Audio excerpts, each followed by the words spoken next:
भारत के स्वर्णिम इतिहास की एक गौरवशाली भूमि। इसी भूमि पर कभी भगवान महावीर और गौतम बुद्ध ने दुनिया को प्रेम और अहिंसा का मार्ग दिखाया था। ये कौटिल्य और सम्राट अशोक की भूमि है। ये आर्यभट्ट और शेर शाह सूरी की भूमि है। इसी भूमि पर गुरु गोविंद सिंह और वीर कुंवर सिंह जैसे परम वीर जन्मे और यहीं पर राष्ट्र कवि दिनकर और साहित्यकार वेणु जैसे विद्वानों ने अपनी कलम से दुनिया को प्रेरित किया है। गंगा की धाराओं से सिंचित बिहार की भूमि ने आदिकाल से ही भारत की शान को बढ़ाया है।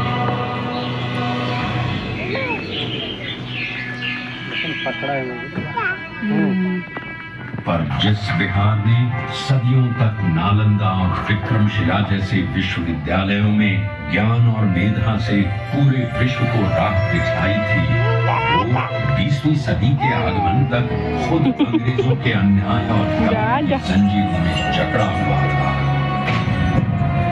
ये वो समय था जब अंग्रेजों ने भारत को पूरी तरह गुलाम बना लिया था।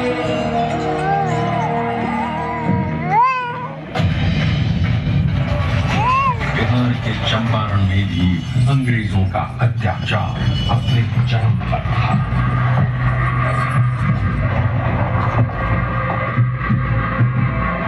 चंपारण की उपजाऊ भूमि अंग्रेजों के लालच के कारण जबरन नींद उगाने को लाचार थी और धीमे धीमे बंजर हो रही थी।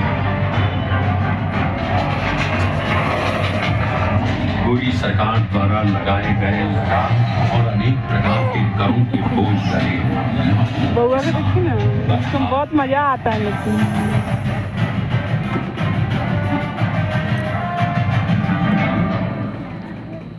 और जब पूरा चंपारण नाउम्मीदी के अंधकार में डूबा हुआ था, तब उस जमीन पर एक महान आत्मा का आगमन हुआ। पंडित राजकुमार शुक्ल के बारंबार आग्रह पर चंपारण आए गांधी जी को उस समय इस बात का बिल्कुल भी अंदाजा नहीं था कि बिहार से उनकी ये भेंट उनके जीवन की सबसे महत्वपूर्ण घटना बन जाएगी। अंग्रेजों द्वारा किए जा रहे अन्याय और दमन से उत्पीड़ित किसानों को देख पहली बार भारत की अवदशा से अवगत होकर उन्होंने चंपारण में कहा, मुझे नीलहे किसानों में सत्य दिखा। भारत भूमि पर ये पहली बार था जब अन्याय और बर्बरता का जवाब सत्य और अहिंसा से दिया गया।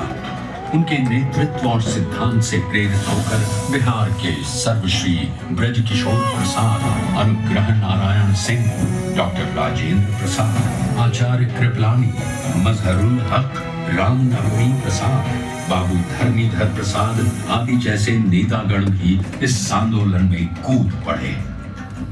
सत्य और अहिंसा पर आधारित चंपारण सत्याग्रह आंदोलन एक नूतन प्रयोग बनकर उभरा, जिसने भारतवासियों को अन्याय से लड़ने का एक प्रभावशाली शस्त्र दिया।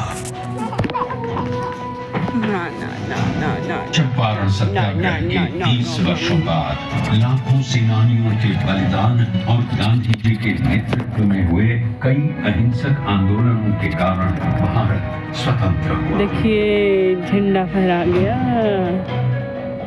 स्वतंत्र हो गया। उनके विचारों ने न केवल देश को आजादी की राह दिखाई, बल्कि देश के सामाजिक व आर्थिक पुनरुत्थान का मूलाधार भी बने।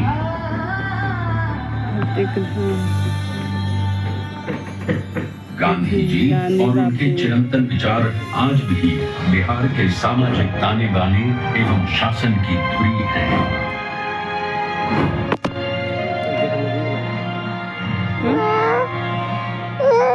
बिटिया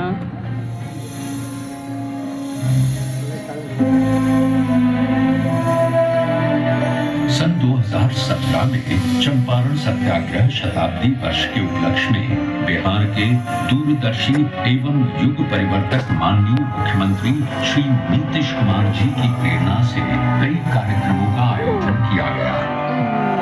इसमें गांधी जी की स्मृति, उनकी विरासत, शिक्षा और ध्येय जन जन तक पहुंचाया गया और शैक्षणिक एवं सरकारी नीतियों में गांधी दर्शन को प्रमुखता दी गई।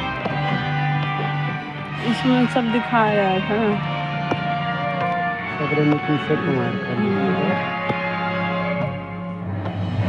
राज्य में पूर्ण नशाबंदी, जल जीवन हरियाली, बाल विवाह एवं दहेज प्रथा पर रोक, महिलाओं की शिक्षा, रोजगार, सरकारी नौकरियों एवं स्थानीय स्वशासन में महिलाओं की बढ़ती भागीदारी आदि गांधी जी के सिद्धांतों के प्रति बिहार के समर्पण के कारण ही संभव हो सके।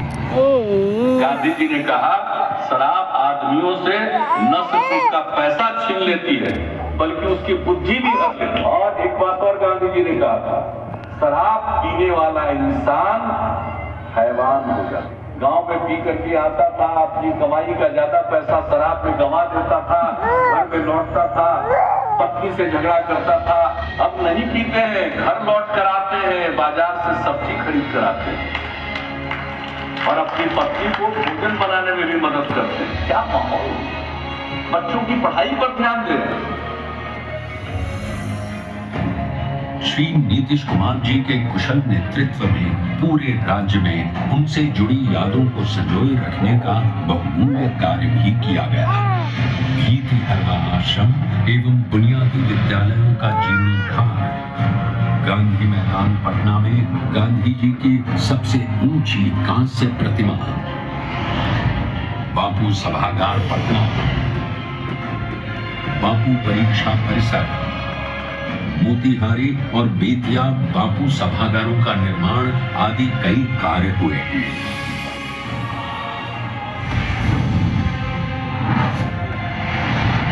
बापू टावर के निर्माण में माननीय मुख्यमंत्री श्री नीतीश कुमार का निर्देश था कि इसे बापू के आदर्शों की ही तरह ऊंचा बनाया जाना चाहिए। अपनी 3 आयताकार एवं 5 रैंप दीर्घाओं के साथ ये अभूतपूर्व बापू टावर आपका स्वागत करता है। ये आपको गांधी जी के जीवन की ऐसी यात्रा पर ले जाएगा जो आपके मन में बापू की एक अमिट छाप छोड़ देगा। अब खत्म होने वाला है ना। लोगों ने तय किया कि हम सब लोग गांधी जी के विचारों को लोगों तक अवगत कराएंगे। 10 से 15% भी नई पीढ़ी के बच्चे बच्चियों के मन में अगर गांधी जी के विचारों का आकर्षण पैदा हो गया और उसके प्रति उनके मन में समर्पण का भाव पैदा होगा तो ये समाज बदल जाएगा, देश बदल जाएगा। ये मेरा पूरा विश्वास है। धन्यवाद।